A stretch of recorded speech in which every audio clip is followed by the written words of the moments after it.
Spring has sprung, which means allergy season is in full bloom. Yes, it is. And if you are one of the 1 in 4 adults who starts to get itchy eyes and a runny nose this time of year, well, there are always ways to help alleviate your symptoms that you may not have heard before. Emma Benson explains for this week's Your Life, Your Health.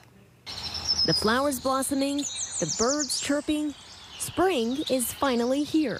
But the pollen from trees and grasses released in the air, sneezing, itchy eyes, itchy nose, can trigger an allergic reaction. Congestion, sometimes sore throats. While for many people, spring allergies are inevitable, Dr. Glen Porter with Intermountain Health says you don't have to be miserable. We don't cure allergies, but we can desensitize patients so that their quality of life improves so dramatically. Dr. Porter says the severity of your allergies can depend on your geographic location. Generally, the wetter you are, the more rain you have, that means the more plants are growing and therefore more pollen.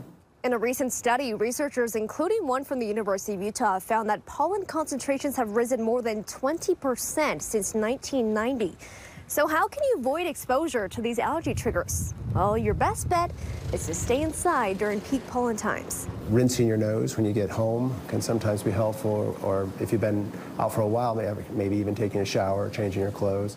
Dr. Porter also suggests keeping the windows closed to prevent pollen from coming inside. Now, unlike a typical cold, with allergies, you shouldn't have any body aches or a fever.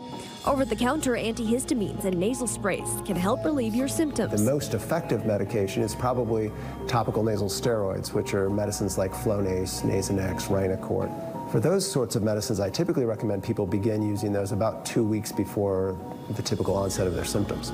And if that's just not enough, it may be time to go see an allergist who can provide additional treatment options. It's not something you have to deal with. It's not something you have to be miserable with. It's very treatable. For Your Life, Your Health, Emma Benson, KSL 5 News. All right, great tips there, Emma. Thank you.